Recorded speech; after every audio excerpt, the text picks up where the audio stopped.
Okay. All right. Welcome, everyone. Welcome. Really happy to have you all today. Welcome to the future of DEI. First and foremost, I'd just like to say thank you to everyone for joining us today in dedicating your interest to this really vital subject. The opportunity to create some lasting impact sits within every one of us, and so we're really grateful for your commitment to learning together with us today. My name is Noah Boyd. I am a senior people scientist at CultureAmp.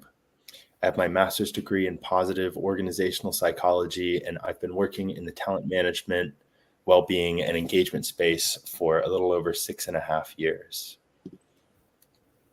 Great.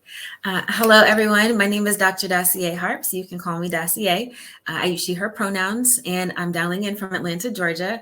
And my career has been dedicated to facilitating trainings for internationally diverse groups, addressing racial, gender, language, economic, and learning biases within organizations. And I've had the privilege of managing and leading high-performing teams here in the USA, Japan, Malaysia, and now I get the honor of working as a facilitation manager here at LifeLabs. And I'm really passionate about this work and understand why this session is so vital because I know firsthand the challenges and even the pain that comes with the feeling of knowing what it's like to feel like you don't fully belong in your workplace. And this experience can deeply affect us emotionally, mentally, even physically. So I feel grateful that I get to do this work and be here with you to talk about strategies that really transform organizational cultures where everyone feels valued and they can show up and do their best work. Thank you for that, Dacier. So before we jump into the meat of the work, just a little bit about our companies. At CultureAmp, we were founded in 2009, and we're the world's leading employee experience platform. We've helped over 6,000 of the world's most innovative and successful companies really create a better world of work. We're fortunate enough to have grown and innovated with so many of these companies, and that has allowed us to build off of their learnings and strategies of what works best into the platform that we use and then deliver back. So with CultureAmp, you're not just learning from us, but you're also learning and benchmarking yourself alongside the best companies that are out there. And a little as well about LifeLabs. Okay. And at LifeLabs, we specialize in creating transformative learning experiences that are designed to make immediate and lasting impacts on how people work. And so at LifeLabs Learning, our content is science-backed. Management and leadership trainings that are personalized and focus on developing essential people skills. And our tagline is that we teach life's most useful skills. So we do have a focus on the workplace, but it's transferable to other places in life in general. And it's so common that after or during or after a workshop, when I touch on a key point, participants and learners will come off mute and say, I can't wait to share this strategy with my friends and my family. All right. So I'd love if everybody would take a moment in the audience and just type into the chat what's your preferred name, what your role is at your organizations, and more importantly, why you're here today. What has drawn you to this topic and what you'd hope to take away. So take a moment and just put that into the chat now.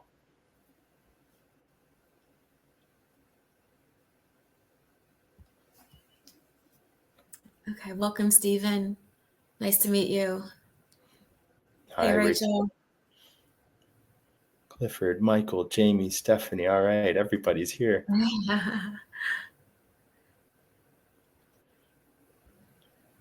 Amazing. I'm seeing people in HR. I'm seeing DEI specifically. There's law consultants, HRBPs.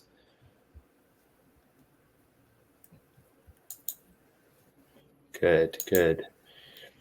What I'd like to call out here is the representation that we're seeing. That's something we'll talk about today. And so amongst yourselves, as you see in this chat, we're coming from all spectrums of the organization, from all areas. And that's vital because this is a matter for everyone to engage in together. Yes, thank you. Thank you. Everyone's joining in. Absolutely. So keep introducing yourselves into the chat. And while you are doing that, I just like to share a little bit about what you can expect today. So I'll give you about 30 seconds to take in some of the information on the slides on your own, and then I'll do a quick overview.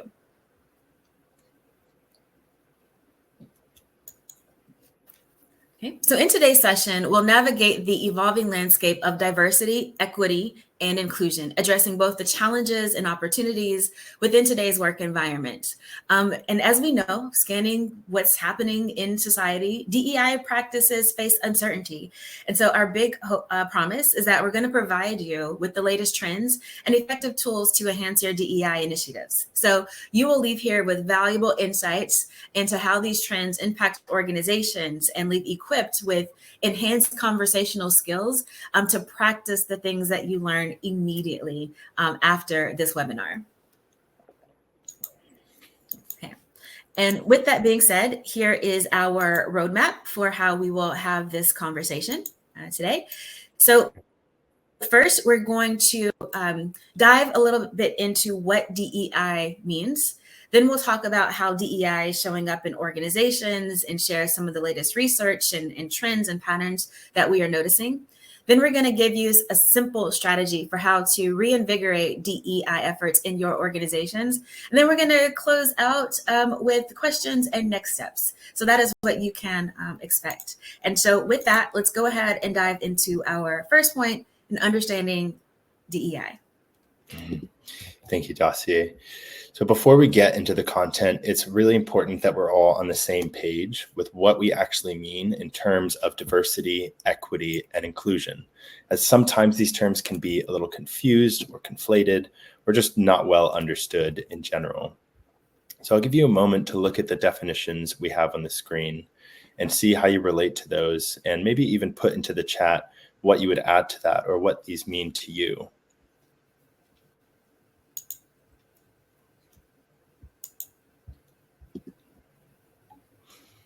Okay, and while you look over those and add your own additions, I'll talk through them a bit my own.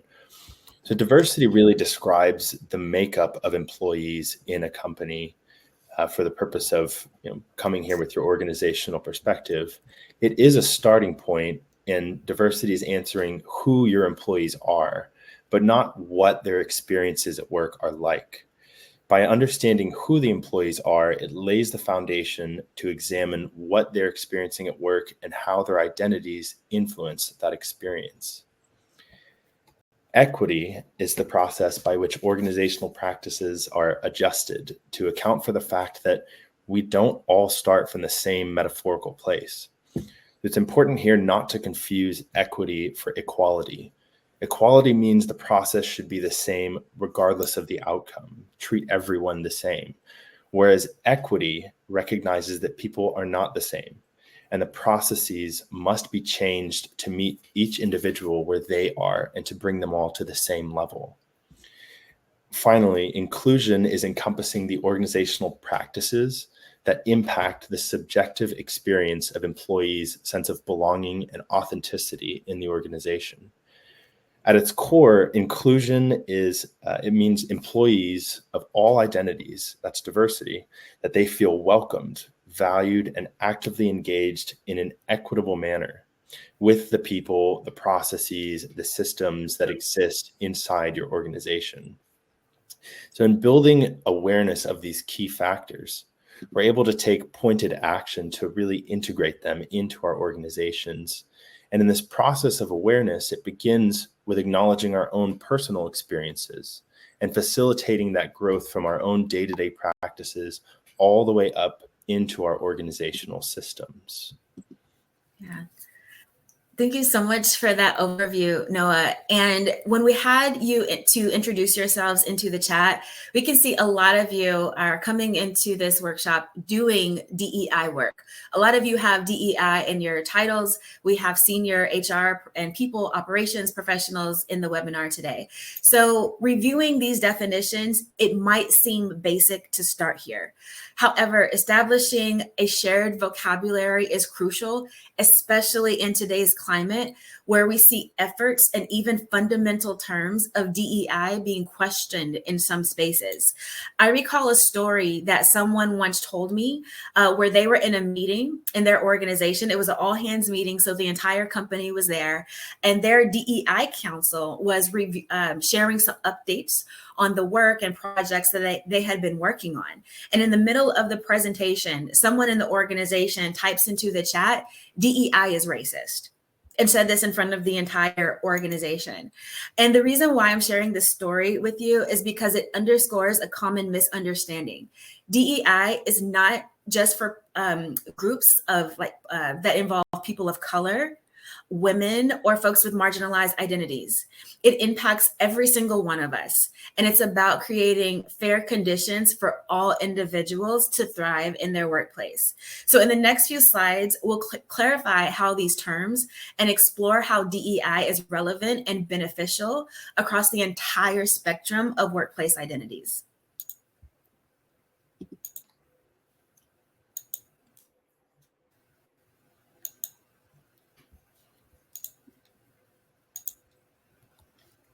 Okay, so with that, Noah just gave us the definitions of DEI. Let's build up more awareness. One of the biggest barriers to inclusion is bias. Okay, and I'll give you a moment to read this definition on your own.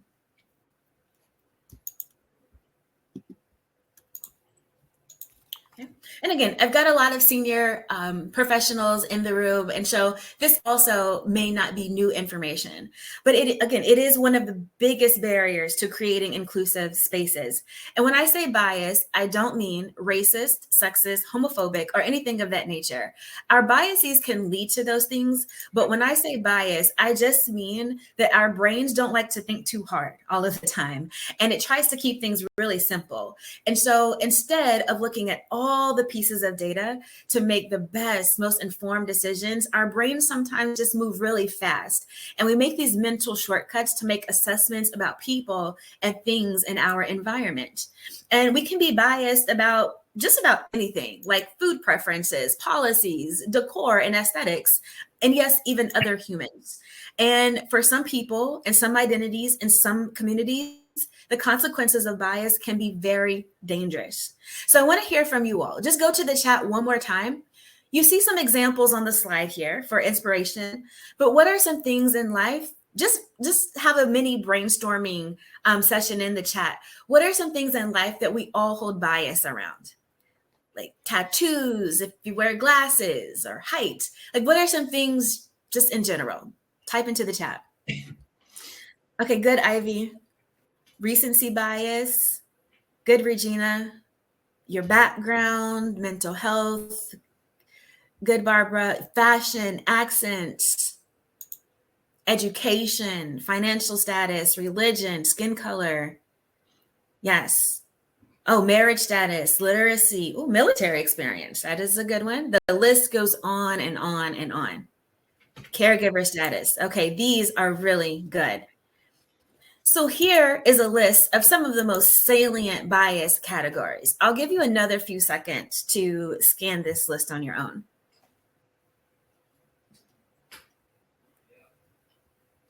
Okay. And this is not meant to be an exhaustive list. You all have named so many good things into the chat that we could add.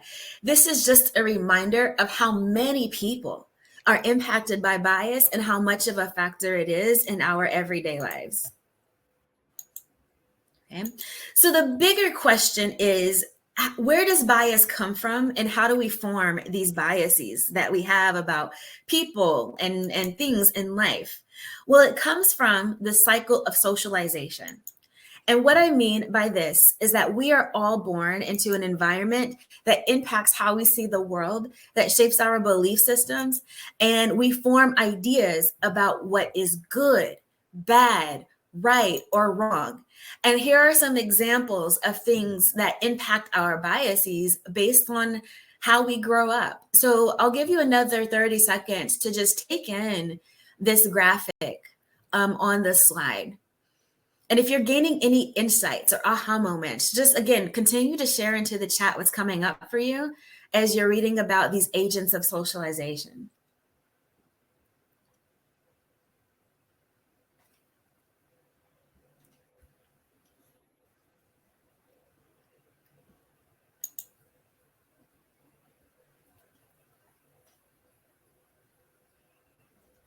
Yeah, +1, Keith. Things that we're exposed to in the news, movies, TV shows, social media.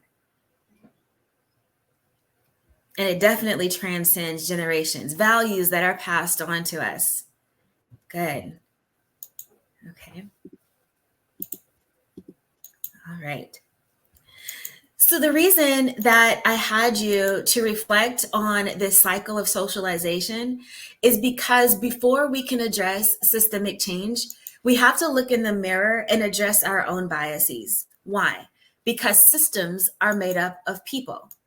And this happens to each and every one of us in corporate spaces, at the grocery store, in the airport. It's all around us. And this is why it's not good enough to just say, I'm a good person. And I hear that a lot when I'm teaching these workshops. Sometimes I'll go through the strategies and then I'll have someone come off mute and they'll say, well, Dacier, this is just about being a good person. And I understand the sentiment and what they mean. But here's the thing, you all. Good people make mistakes. Good people are inherently biased, including me and Noah, right? If you are human and you have a brain and a body, that means you are biased. None of us can escape it. It is a part of life. It is a part of who we are. So instead of just relying on kindness or good intentions, we have to actively, intentionally, and deliberately do the work to counteract bias. Okay. And that brings us to one of the most important key points in this section. One of the ways that we counteract bias and create feelings of inclusion and belonging in the workplace is by deliberately making space for all aspects of diversity. And the iceberg theory is a fitting metaphor for this. If you've heard of the iceberg theory, just type me or I have, or find an iceberg emoji if you can. And just let me know in the chat if you are familiar with this. Okay, good. So I'm seeing a lot of people say me, yes, in the chat. Wonderful. So if you haven't, I'm really excited to introduce it. And for those of you that have, hopefully we can unlock some new ahas or insights. So the iceberg theory is a fitting metaphor for how we see people. We only see 10% of an iceberg, and then 90% is below the surface. And it's very similar to how we see people. There is so much more to us than what people notice at a first glance. Our visible differences are above the waterline. And this includes things like skin color, age, gender expression, physical abilities. And these are often linked with the most pervasive societal biases around power and privilege. And there are countless differences we each bring to the table, like our values, attitudes about personal space, music, food that you like, religious beliefs, education, and life experiences. And when you dig below the surface, we start to connect in meaningful ways with our fellow humans. Okay. And what is so beautiful, when I teach this class at LifeLabs, I actually have people take out a sheet of paper and create icebergs, and then I put them in a breakout to share their stories. And it's a very powerful experience. And Noah and I are going to share some of our stories as it relates to the iceberg with you all. So Noah, I'm going to turn it over to you to share how the iceberg has shown up in your life. Mm-hmm. Thank you so much, Dacier. Yeah, I found this iceberg theory to be really powerful in connecting to my own life, because I've had kind of an odd experience. That I grew up in North Carolina in the deep south of the United States, and I am a white male. And so naturally, walking around North Carolina, I got to enjoy the privileges of being in this majority group. But I also was raised in a Muslim family. And so this was my lower iceberg, what was hiding under the water that people around me had no idea about. So I often found this strange dichotomy where I would make friends. This is even as a teenager, as a kid, I would make friends with them and we would hang out, we'd play around in the yards. And then one thing or another, they'd find out my middle name is Abdullah. And they'd say, what is that? And I'd say, oh, well, I'm Muslim. And right away, they would be taken aback, like, oh, no, don't talk to me. And I would have to remind them, hey, I'm the same guy that you just met 30 seconds ago. I was Muslim then, I'm Muslim now. Nothing's changed except for that you know something else about me.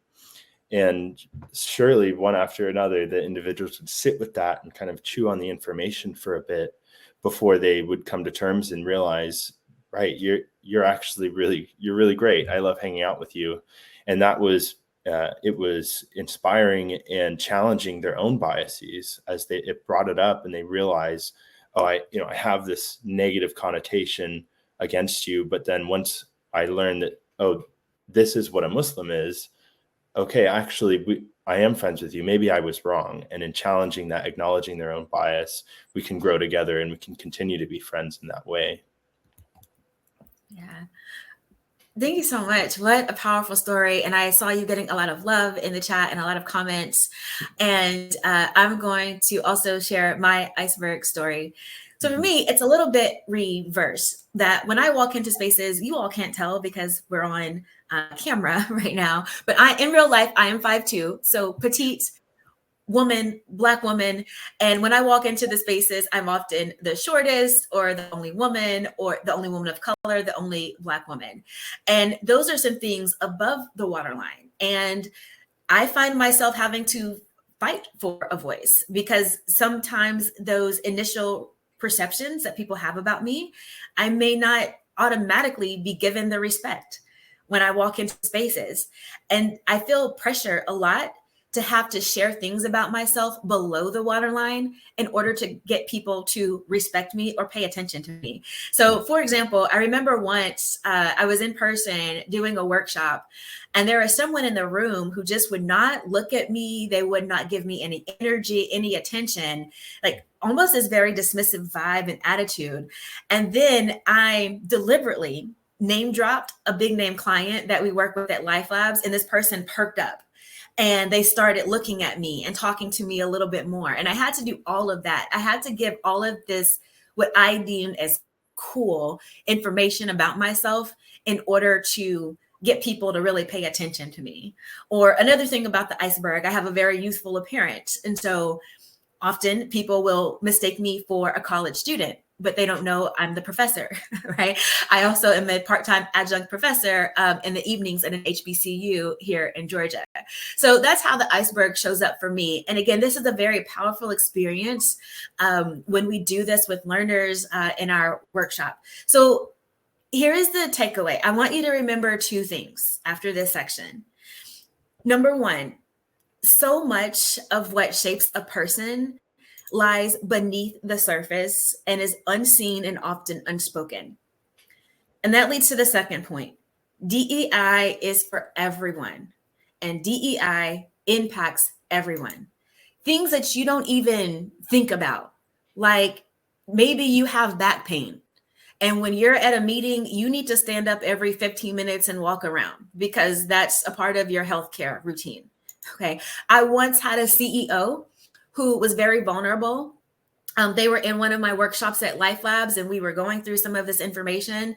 And the CEO came off mute and shared with us that they are a slower reader, and it takes them time to look through documents. Brilliant person, made it to CEO of their company, and they disclosed that they are a slower reader. Okay, caregiver status, right? If you have small humans in your home or an elderly human that you are caring for, all of these things, and the list goes on and on. So the call to action is, after this workshop, when you go back into your workspaces, I want you to approach your interactions with your colleagues with curiosity and openness, and aim to discover hidden talents, strengths, and challenges so that you can show up better for your fellow humans at work. Okay. And I see all of the comments coming through here in the chat. Keep it up. I love the interaction, and I love hearing how this is resonating with you. So please continue to type your insights there. Mm-hmm.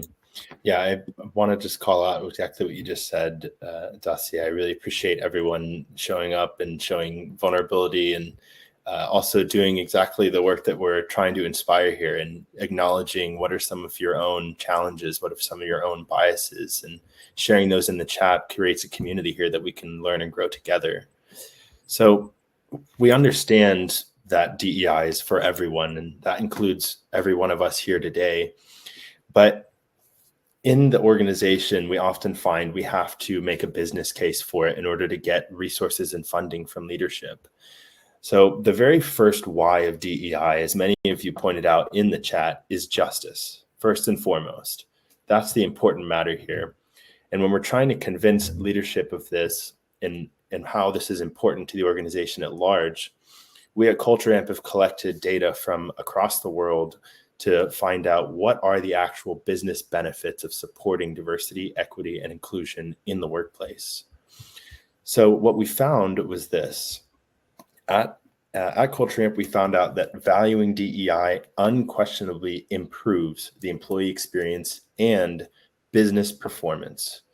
When I call back to this DEI report, you can actually find that in the docs section next to the chat there. So feel free to click into that and download that at your leisure as I continue forward here.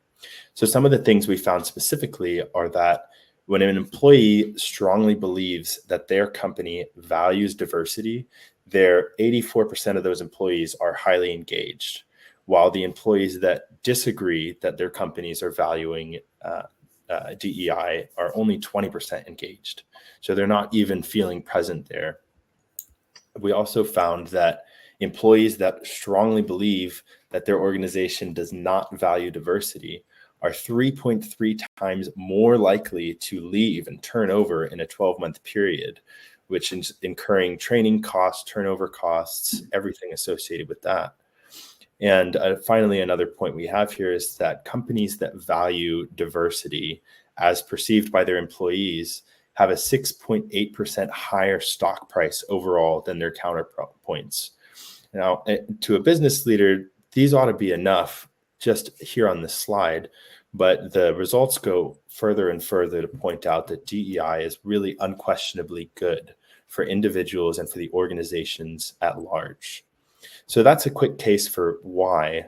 Now we can dive into what we found out through our DEI report on how HR practitioners and how employees are perceiving the state of DEI in 2024. Oh, that's exactly what I'm doing here. So in our DEI report for 2024, we recently republished this. Again, you can find that in the docs section next to the chat. We collected DEI metrics across 390 companies, 175,000 employees from all around the globe, not just in America and the United States, but including Europe, the Middle East, Africa, Australia, NA. Like, we really tried to collect it from everywhere to get the state of DEI globally. And this is what we found out is our first insight is that the perception of DEI is falling globally. We're seeing a downward trend in perceptions related to diversity, equity, and inclusion from both employees and HR and DEI specific practitioners.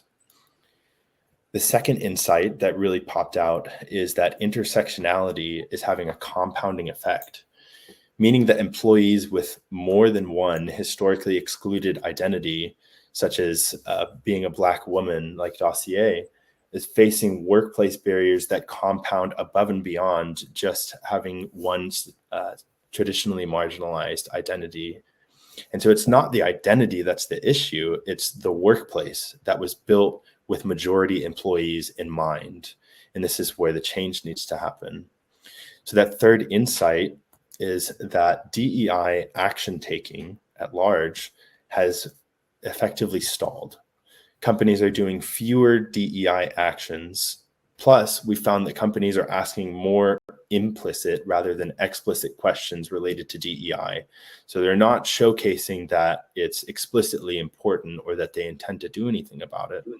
So for example, we're seeing that companies are investing less time in advisory groups or building fewer strategic plans that are directly related to DEI.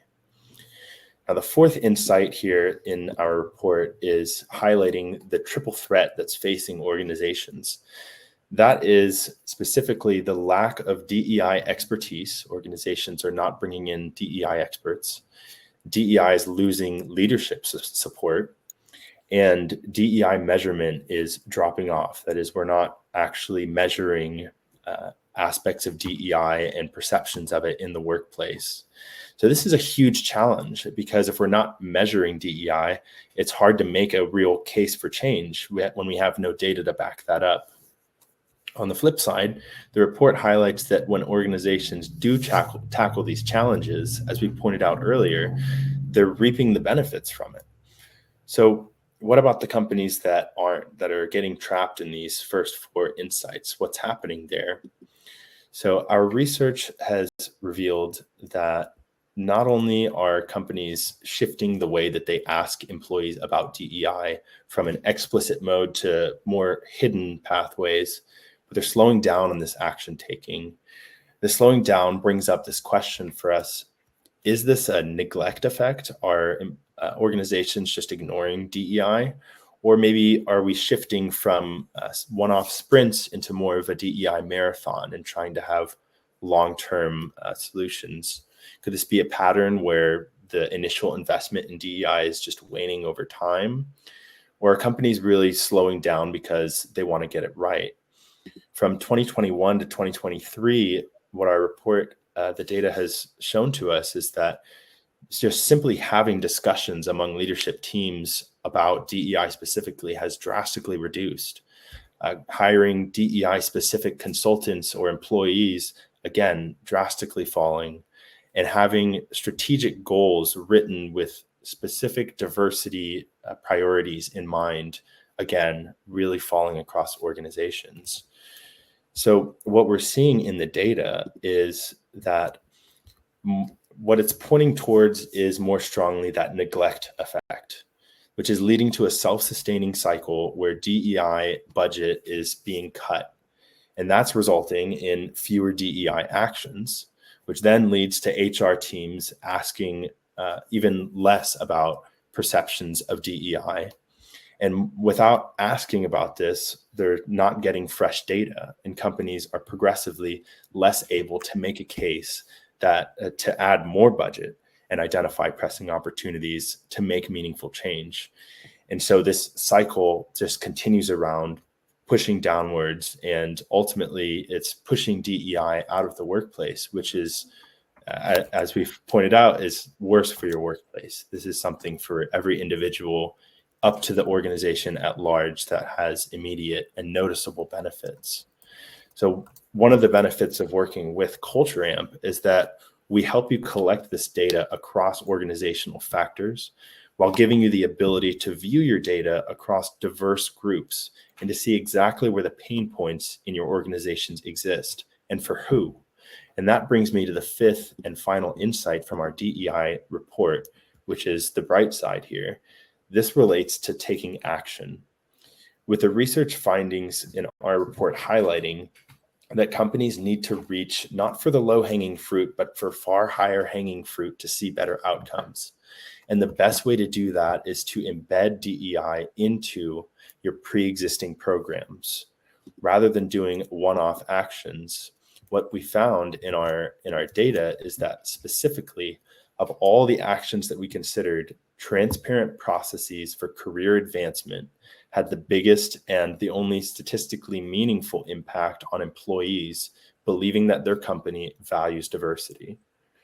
What this means is that although some of these one-off experiences can be nice for employees, to really shift the needle, what we need to do is focus on integrating DEI principles into the programs that we already have, into what we've already established. And this ensures that each of our programs within the organization are equitable and that they're inclusive. So if you can infuse DEI into the parts of the experience that employees are already interacting with every day, like career pathways, you're taking an equity-first approach. While the statistics that I've been going through are showing us a pathway overall for organizations, you don't just have to take it from the numbers. The voices of employees at the ground level on the front line continue to add weight to this story. Thank you so much, Noah, for sharing some of the empirical research and insights and trends from the 2024 report that CultureAmp. In addition to all of the wonderful things you have been saying, I've been monitoring the chat, and I wanted to synthesize some of the most salient comments I'm hearing. But before I do that, I want to share with you all, in addition to the empirical research, at LifeLabs, I have been teaching our behaviors of inclusion class for about 3 years. And what you see on the slide are some qualitative notes that stem from stories that I hear from people like you all on the call every day. So, for example, sometimes I'll connect with other Black women who have been recently promoted in their organizations, and they say, you know, I'm feeling some resistance to my leadership. Right. And I feel like I have to, you know, prove myself, even though I have all of the credentials, I have all of the experience and the background and the wisdom, I'm still having to work twice as hard.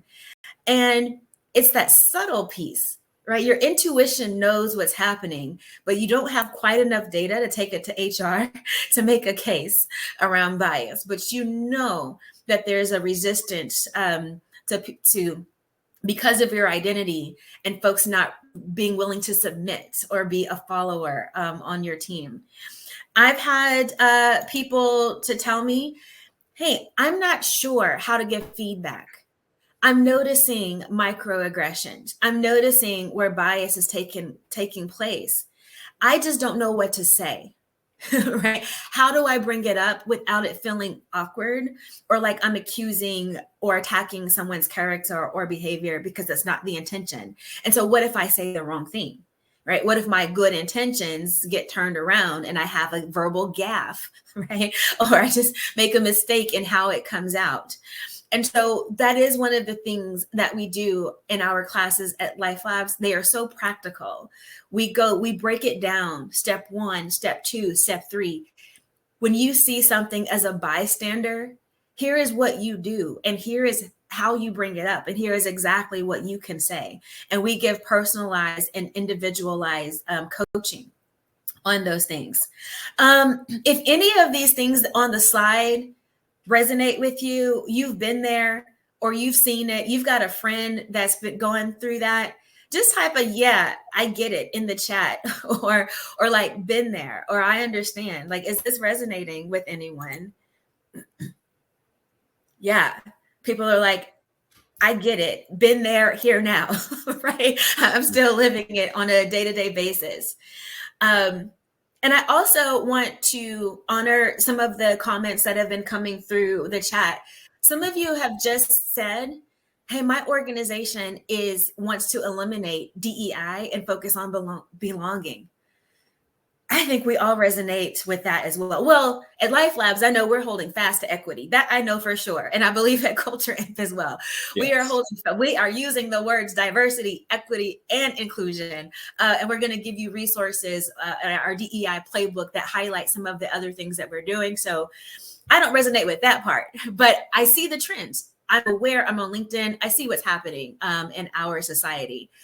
And that is why in the beginning of this class, I know it may have felt rudimentary to go over definitions, but that's why it's important to have that shared vocabulary to combat misconstructions. And the second, to combat the notion that DEI is just for a certain group of people. It's for everyone, yeah, including cisgender, heterosexual white men, right? So everybody has something that they benefit from and are impacted when we are building more equitable and inclusive workspaces. So I just wanted to honor those things that you all are saying in the chat. Noah, anything else that you wanted to hit on that you're noticing in the chat or other ideas coming up for you? I'm noticing just some questions as well about, you know, how do we find the unseen differences that are out there, kind of that bottom of the iceberg? How do we evoke that and then pay attention to it? And it reminds me of where we began, which is first looking at that in ourselves and acknowledging that we have our own unseen differences, and knowing that when we look at other people, you can count on the fact that we all have unseen differences, and in that way, step forward from a place of checking your own biases and respecting one another first and foremost, being curious about one another and asking questions up front. What can I help you with? What can we add to this program? What is most important to you in our organizations, and including those voices? Boom. That's it. That's it. And I also saw this question, which was such a good one. And that's where we can offer a solution. So what CultureAmp can do is help you collect data on diverse demographics to identify which parts of your employee roles are lacking equity. So there's a solution there. Once you get that data from CultureAmp, that's where LifeLabs comes into play. Once you start executing trainings and you want to give people these practical skills, what do I do? What do I say? What do I not do? What do I not say? We teach your managers how to mitigate these challenges and implement simple, practical solutions. And we really want to leverage managers. Those are going to be some of the people in your organizations that will have the most transformative impact on human behaviors and shifting the types of cultures that you want to see. So let's take Noah and I have been talking for a while, and I want to take a quick brain break here. So as we transition into the next section, and we've been getting a lot of good data here coming through the chat, but I have a poll that I would just like to see from everyone. Okay. And you should see that poll to appear on your screens, and you could vote. It's anonymous. We don't know who said what, but what are currently in this moment, what are some of the biggest barriers that you are encountering when trying to implement DEI initiatives in your organization? And if the answer for you doesn't exist here and you're comfortable with it, feel free to type additional barriers in the chat if you want.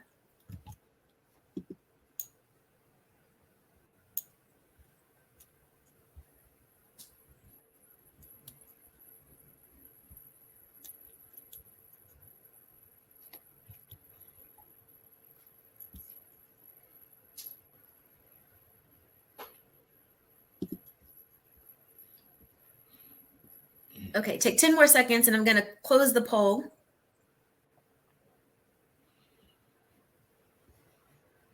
Really interested to see that there's a lot of systematic issues insofar as where the votes are going. And one of the lowest ones is resistance from employees, where you're always going to have some pushback, but it seems like people on the ground are interested in this kind of work, but the systems are really not supporting it. That's right. That's right. So the number one answer is limited resource and funding, with a strong second place in lack of leadership support. Okay. So thank you all for your vulnerability. And Noah, what other insights, if any, are coming up for, like, what do you extract from the data here that people have shared and voted for? Mm-hmm. Well, the number one thing here, as you just pointed out, is the resources and funding, and that's direct dollars being sent to DEI efforts. And Dacier, this is something that you and I talked about just when we were meeting together, but a key issue facing organizations is having a DEI specific budget. And an easy way to work through that in your own organizations is, as we said before, to integrate DEI into the programs you already have. Your organizations already have a talent management budget. They already have a learning and development budget.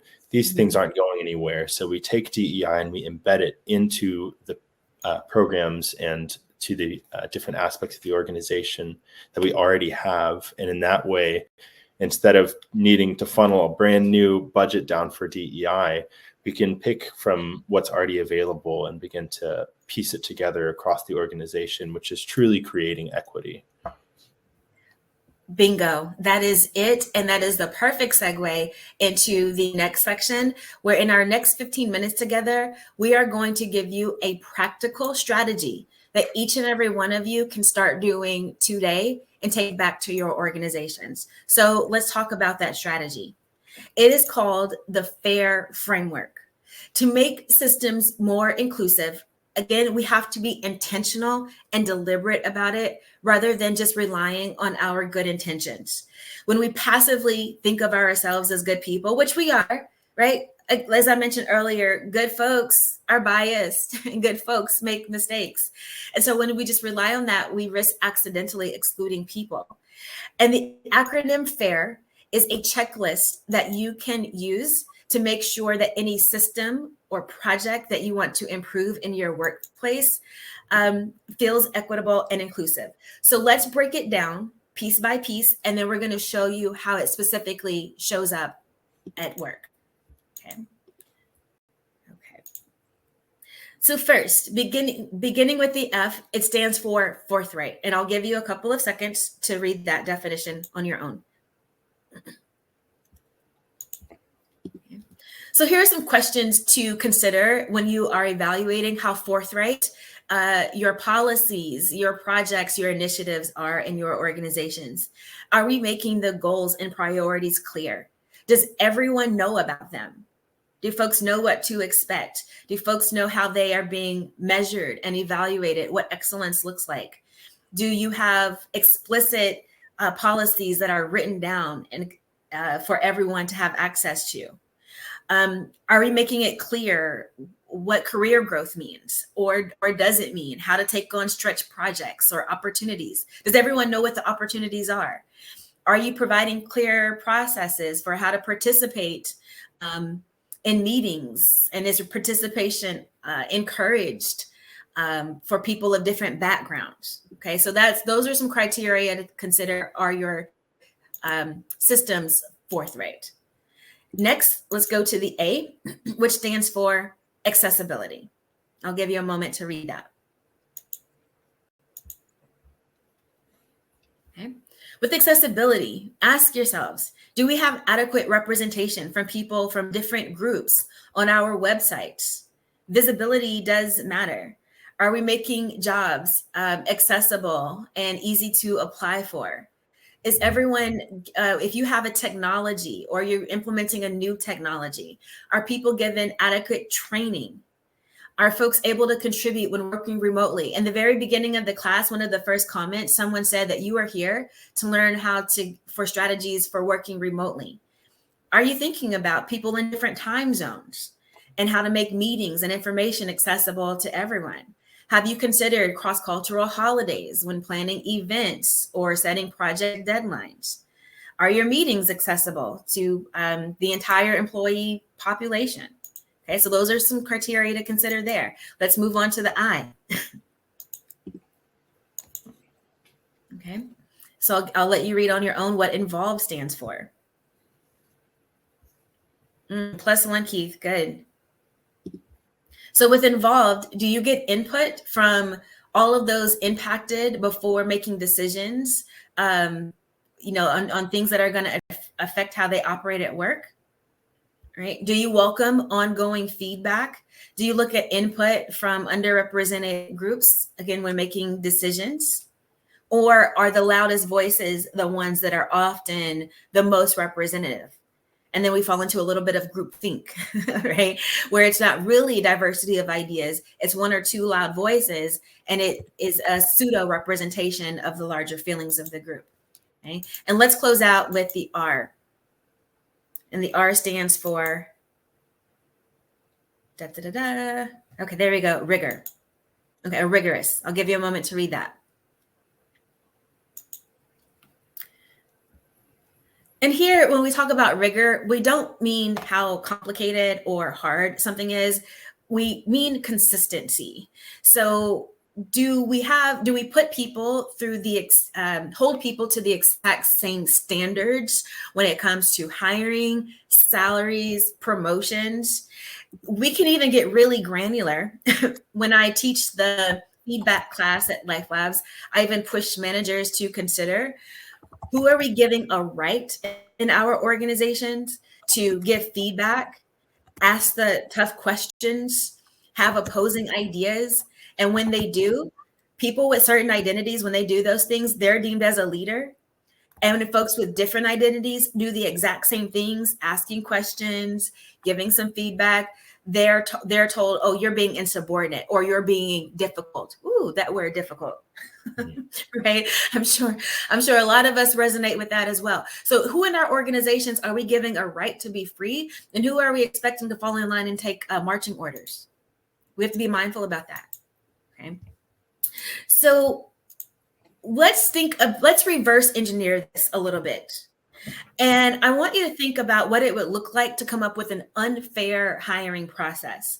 So Noah and I both have stories that we're going to share about interviews we've had way in the past, and how we can recall that it didn't really align with the fair framework. And then after Noah and I share our stories, I want to hear your thoughts in the chat. So I can recall an interview I had many years ago where really all four of these items on the checklist were violated. And what's specifically coming up for me, the interview questions. I was asked things like, if I were a kitchen appliance, which one would I be and why? What? Okay, another question, same interviewer asked me. They were like, okay, if you saw a dinosaur walking down the street right now, how would you handle the situation? What would you do? Excuse me, what do these questions have to do with anything, right? It wasn't forthright. What are you assessing for, right? What is the rubric here? I mean, it was just so clear. These questions were random. How do you measure the answers? And leaves so much room for bias to leak in, like personality bias, and the list goes on. Our brains make over 100 cognitive biases, by the way, right? So that was one of my experiences where I just did not feel good. They didn't assess my competence, transferable skills. And I just walked away like, you know nothing about what I can offer to this job or your organization based on these questions. Okay, so Noah, I'm going to turn it over to you. What's your story here? Well, I used to work for an organization many years ago where we were trying to hire a people leader, but this process was sitting directly in the hands of an executive and only in the hands of an executive. And so they defined all these terms themselves, what they wanted in a people leader and what they would have to do. And then they went about the hiring process. And at no point in time were the future direct reports for that new people leader actually consulted on what do they need, what is their preferred management style, what would help them actually get the job done in a way that feels inclusive and representative of what they're doing. And these are people that had been with the organization, who understood the organization and the needs and the role, and they were simply not being involved. And in that sense, this became an unfair process because, similar to how you've pointed out here, if even one of these letters is missing, it's not fair. Boom, that's it. If one of these is missing, the entire process is not fair. So those are insight or stories from Noah and I. We'd like to hear from you. So just go to the chat, either from your own experience or just in theory. What are some things that would make an unfair hiring process? Like, what are the red flags that we need to pay attention to that would violate a hiring process being fair? What can you think of? And we'll just give you a moment to type into the chat. Oh, okay. These look really good. Mm-hmm. No bias training. That's really important right there. Mm-hmm.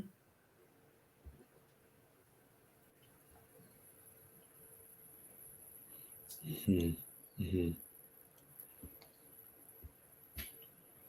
I'm seeing a lot of responses for fit. Yeah. What is a culture fit? And I would advocate for, there's nothing wrong with assessing for your core values and things that like behaviors and traits that are important to your organization. Where we get into trouble is when we identify a culture fit as that personality bias or someone who we'd like to hang out with, after work. It's like that similarity bias, proximity bias. And again, the list goes on and on. We don't have any clear criteria for what fit means. These look really, Noah, anything standing out to you in the chat? There's a lot of items talking about personal questions. I think it sounds like your story really resonated, Dossier, that especially in that interview process, just asking questions with no behavioral bias that are not related to the role or what we're actually measuring for an employee, which is that huge red flag I'm seeing in a lot of our participants here, that it's not about getting hired for the role, but getting hired for if they like you or not. And that's not fair. Yeah, absolutely. Okay, so I see that we have about a few minutes left. So Noah and I would like to share with you some other hotspots to look out for in your organizations. And let me just back up a moment. The reason why this FAIR framework is so beneficial is that in this climate where we see the threat of DEI language being eliminated, folks who hold positions that have DEI in their title, this is a way to maintain some integrity around building inclusive and equitable workforces by spreading these skills out through everyone in the organization. It's not just the job of your HR or your people team to think about being an inclusive leader. It is the responsibility of each and every person in the organization. And that is the value of this FAIR framework, is it gives everybody a mental checklist to keep in mind. So here are some other hotspots to pay attention to. So for number one, consider your meetings. How inclusive are your meetings? Just having an agenda would be an example of being forthright. Is it clear what you're going to talk about? If we get, again, going back to that iceberg theory, go below the waterline, there might be folks in the meeting who, if they speak a second language that is different from the primary language being spoken, right? Maybe it's English as a second language. We don't know who might be translating in their minds. Folks who are slower readers, people who are on the introvert spectrum. They need time to process and gather their thoughts. That's the beauty of having agendas. If folks can't be there, do you, and you can record a meeting, do you do that so folks can watch the meeting later? Note-taking system. And here's the other thing about notes with being involved. Unless it's someone's dedicated job, like some people, it is their role to take notes in meetings. That's a little bit different. Be mindful of bias, of when we, who are we asking to lead meetings and who are we asking to be the note taker? I'll never forget, I had just finished my doctoral program. I was the newly Dr. Harps, so excited to go back to my workplace and contribute my brilliant ideas. I walk into a meeting, I'm the only woman, I'm the only Black woman, and the meeting facilitator says, "Oh, Dacier, will you take the notes?" Again, excuse me, right? I was mortified.